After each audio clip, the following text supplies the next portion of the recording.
स्वागत, अभिनंदन, बंधन कि आप पगड़ी देकर सम्मानित करें, पगड़ी पहनाकर।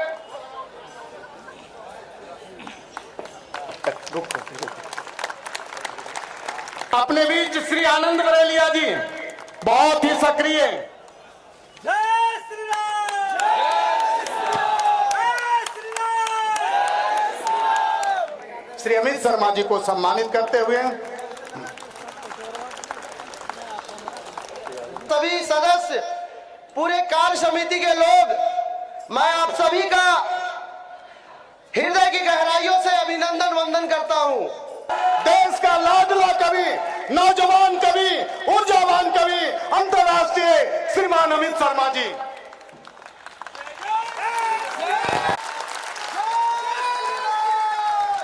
मित्रों, जिस क्षेत्र के नाम में ही राम हो, उस क्षेत्र के नाम को कौन नाकाम कर सकता है। आज इन युवा शक्तियों ने जो कार्य किया, इतनी भारी संख्या में आप लोग उपस्थित हुए, मैं आपको नमन करता हूं, प्रणाम करता हूं। मेरी पीढ़ी के ये लड़के 24-24 साल के, 25-25 साल के, चाहे कितने भी मॉडर्न हो, लेकिन जब धर्म की बात चली, जब देश की बात चली, तो उनकी एक आवाज पर आगे से लेकर पीछे तक, दाएं से लेकर बाएं तक जो ये भीड़ बढ़ा रही है, पूरा झारखंड उमड़ गया। तो इससे बड़ी ताकत हिंदुत्व की नहीं हो सकती, इससे बड़ी ताकत राष्ट्रवाद की नहीं हो सकती। हम जब दिल्ली से आ रहे थे, तो मैं आदरणीय पुष्पेंद्र भाई साहब से पूछ रहा था कि दादा, 20-22 साल नौकरी की, 7 लाख के पैकेज पर काम किया, जहां आज 70,000 की चपरासी की नौकरी सरकारी मिल जाए, तो आदमी किसी भी तरह उस नौकरी को बचाकर रखना चाहता है, नौकरी को छोड़ना नहीं चाहता। तो 7-8 लाख रुपए मास तनख्वाह की नौकरी छोड़ कैसे दी। तो इन्होंने मुझसे हवाई जहाज में कहा, 40,000 फुट ऊपर जब चलते हैं और जो व्यक्ति मर्यादा पुरुषोत्तम का नाम धारण करता है, वो कभी झूठ नहीं बोलता। उन्होंने कहा कि दुनिया के बड़े बड़े मीडिया सेंटरों में काम करने के बाद, अलीगढ़ मुस्लिम विश्वविद्यालय में पढ़ाई करने के बाद, जब मैंने देश की हालत देखी, जब धर्म की हालत देखी, तो मेरे जैसे व्यक्ति को कुलसेठ बनकर रामगढ़ की धरती पर आना पड़ेगा और धर्म का शंखनाद करना पड़ेगा। मित्रों, जिन लोगों ने, हमारे माननीय सांसद महोदय जी बैठे गए हैं, आदरणीय चौधरी साहब जिन्होंने मंदिर बनाए, मंदिरों का निर्माण कराया, मैं एक बात बता देना चाहता हूं आपको कि मर्यादा पुरुषोत्तम भगवान श्री राम, हमारे आराध्य भगवान श्री राम, जिन्होंने भगवान श्री राम के मंदिर का विरोध किया, बस एक बात कहना चाहता हूं रामगढ़ के हिंदुओं, रामगढ़ के सनातियों, कि दुनिया में कुछ भी करना, पर राम का विरोध मत करना। क्योंकि जिसने राम की रथ यात्रा को बिहार में रोका, वो जेल गया, और जिसने मर्यादा पुरुषोत्तम भगवान श्री राम के कारसेवकों पर गोली चलवाई, वो 20 दिन मार्मिकता अस्पताल में बरस के परलोक को गया। और जिन्होंने 400 पेजों का हलफनामा माननीय सर्वोच्च न्यायालय में दायर करके कहा कि आप रामलला हुए ही नहीं, उनका अस्तित्व नहीं था, उनका अस्तित्व 400 सीटों से सिमटकर 40 सीटों पर रह गया। और जिसने उत्तर प्रदेश में जाकर श्री राम के चरणों में साष्टांग किया, वो आज दिल्ली में बैठकर आज दुनिया के 20 देशों का नेतृत्व कर रहा है, G20 का अध्यक्ष बना हुआ है। ये राम की ताकत है, ये मर्यादा पुरुषोत्तम की ताकत है। मित्रों, बहुत प्रैक्टिकल बात आपको बता रहा हूं। आप अपने आस पड़ोस में देख लीजिए, आप रिश्तेदारी में देख लीजिए, आप लोग अपने समाज में देख लीजिए, दुनिया का कोई भी व्यक्ति सुखी रह सकता है, लेकिन रामद्रोही और हिंदुओं को परेशान करने वाला व्यक्ति सुखी नहीं रह सकता। जिन्होंने 1990 में 7 लाख कश्मीरी हिंदुओं को भगाया, आज वो एक एक दिन मर मर कर जी रहे हैं। अगर पेशाब करने भी जाते हैं तो आर्मी खड़ी होती है, 50-50 मीटर की दूरी पर आर्मी होती है। 3-3 मुख्यमंत्री कहते थे कि कश्मीर से अगर धारा 370 हटी तो कश्मीर से कोई तिरंगा उठाने वाला नहीं मिलेगा। साहब, 3 मुख्यमंत्रियों की वर्तमान समय में वो स्थिति हो गई कि अगर वॉशरूम भी जाते हैं तो कांस्टेबल से पूछ कर जाते हैं, sir may I go to toilet और नॉट। ये ताकत है। वो एक मोहतरमा बोलती थी कि अगर कश्मीर से 370 हटी तो कोई धारा 370 हटने के बाद तिरंगा उठाने वाला नहीं मिलेगा। साहब, तिरंगा उठाने वाले को 10,000 लोग आज इस कॉलेज के परिसर में बैठे हुए हैं, आज उनको उठाने वाला नहीं मिल रहा जो तिरंगा न उठाने की बात करते थे। ये धर्म की ताकत है, ये हिंदुत्व की ताकत है। और मित्रों, एक बात कह देना चाहता हूं, हमें कोई पद नहीं चाहिए, हमें कोई प्रतिष्ठा नहीं चाहिए। विशाल जायसवाल हमको फोन करता है कि भैया आपको आना है, दादा पुष्पेंद्र कुलश्रेष्ठ जी को आना है। हमारे लिए यही सम्मान बहुत है कि हमारा समाज हमें जमीन पर बैठकर सुनता है, क्योंकि आप लोग जमीन पर बैठे हो, आप लोग जमींदार हैं, हम चौकी पर बैठे हैं, हम लोग धर्म के चौकीदार हैं जो आपके लिए काम करते हैं, समाज के लिए काम करते हैं। जब मैंने पहली बार कविता लिखनी शुरू की तो लोग मुझसे कहते थे, अमित क्या विषय है तुम्हारे, हिंदुत्व, अध्यात्म, धर्म, सनातनी क्या है? अगर इस विषय पर कविता लिखोगे तो मंच नहीं मिलेंगे, मंचों से नकार दिए जाओगे, और जब तक रहूंगा, जब तक जीऊंगा, सनातन धर्म की बात करूंगा, धर्म से विमुख नहीं हो सकता, क्योंकि जिसने धर्म को नष्ट किया उसको कोई पानी पिलाने वाला इस धरती पर नहीं मिला। धर्म सबसे बड़ी ताकत है। जय श्री राम का नारा इतनी कमजोर आवाज में साहब नहीं लगाया जा सकता। जब मैं जय श्री राम बोलूं तो जय श्री राम का रिप्लाई होता है जय जय श्री राम, जय श्री राम, जय जय श्री राम, जय श्री राम, जय जय श्री राम, जय श्री राम, जय जय श्री राम। रामगढ़ में जो लोग राम मंदिर के लिए कार सेवा करने गए, उन लोगों की चरणों की धूलि को भी मस्तक पर लगाकर उन्हें प्रणाम करता हूं, नमन करता हूं। मित्रों, आपसे यह कह देना चाहता हूं, जब धारा 370 हटी और एक बिहार में कांड हो गया, चोर को मार दिया गया, तो लोगों ने कहा कि इस चोर को इसलिए मार दिया क्योंकि भारत के अंदर असहिष्णुता बढ़ चुकी है, इंटॉलरेंस बढ़ चुकी है। मैंने कहा क्या बढ़ चुकी है? उन्होंने कहा असहिष्णुता। शब्द भी ऐसा ढूंढ के लाए जिसे 3-4 बार बोल दे तो मुंह को लकवा मारने का खतरा होता है। असहिष्णुता बढ़ चुकी है दादा। मित्रों, मैंने कहा मैं उस दिन मान लूंगा कि इस देश में असहिष्णुता बढ़ चुकी है जिस दिन माननीय सोनिया गांधी जी 3 बार असहिष्णुता शब्द बोलकर दिखा दे और राहुल गांधी 3 बार लिखकर दिखा दे। मैं भी मान लूंगा इस देश में असहिष्णुता बढ़ चुकी है।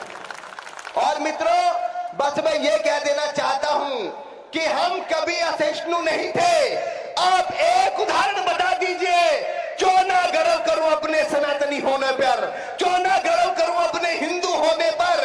इकलौता ऐसा समाज, इकलौता ऐसा धर्म जिसने आज तक किसी देश पर आक्रमण नहीं किया, एक गोली नहीं चलाई, ये सनातन धर्म है। इकलौता ऐसा धर्म। आज लोग कहते हैं कि हिंदू, मुस्लिम, सिख, ईसाई आपस में सब भाई भाई। हमने कई लाख वर्ष पहले कह दिया वसुधैव कुटुंबकम, पूरी धरती एक परिवार है। क्यों ना गर्व करो अपने सनातनी होने पर।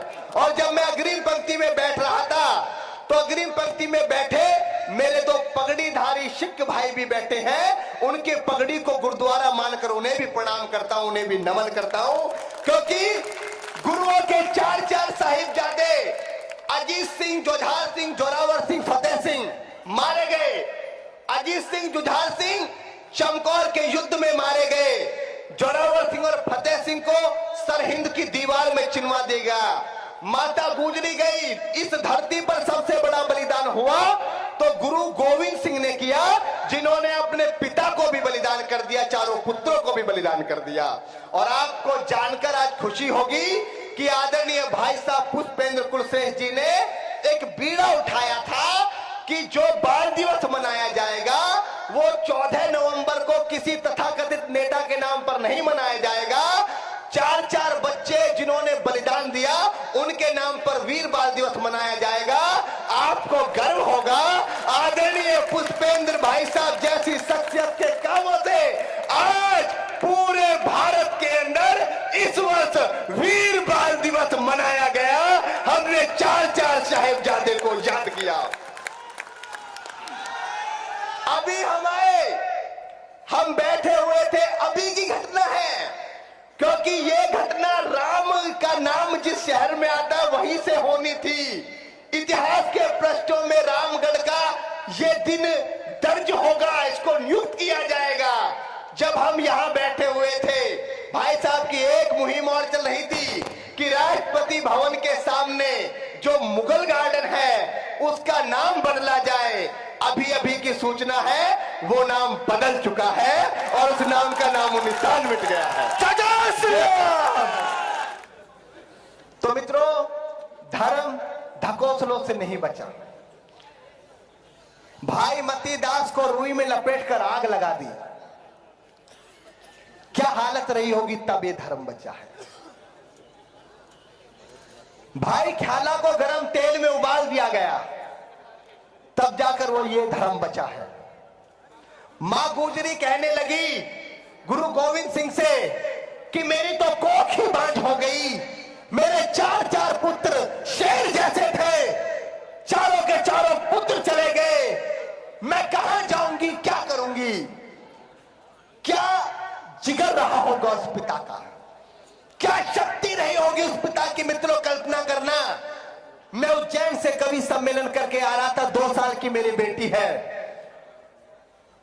दूध उसने वहां का पी लिया, घर का दूध नहीं मिल पाया उसको, घर के गाय के दूध पीने की आदत है, तो उसको लगातार वॉमिटिंग होने लगी। 2 घंटे बाद कोटा स्टेशन आने वाला था, मैं परेशान हो गया। 2 घंटे बाद कोटा स्टेशन आने वाला था, मैं परेशान हो गया। जो कोटा के विधायक मेरे मित्र थे, मैंने कहा कोटा उतर लेते हैं, बच्ची को पहले हॉस्पिटल में एडमिट करते हैं, उसके बाद चलेंगे, कोटा में रुकने की व्यवस्था करते हैं। थोड़ी देर में बच्ची सोने लगी। मैं नींद का इतना कच्चा आदमी हूं कि मैं नींद से समझौता नहीं कर सकता, लेकिन मैं पूरी रात अपनी बेटी को अपने कलेजे से लगाकर बर्थ पर लेटा रहा ट्रेन में। मेरी धर्मपत्नी ने कही कोई बात नहीं, कोटा मत उतरिए, अभी लाली की तबीयत ठीक है, कोटा के बाद 3.5 घंटे में हम दिल्ली पहुंच जाएंगे, तब डॉक्टर को दिखा लेंगे, यहां उतरने का कोई मतलब नहीं है। मुझे पूरी रात, जब तक सुबह 7:30 बजे मैंने हजरत निजामुद्दीन स्टेशन टच नहीं कर दिया, मैं चिंतित रहा।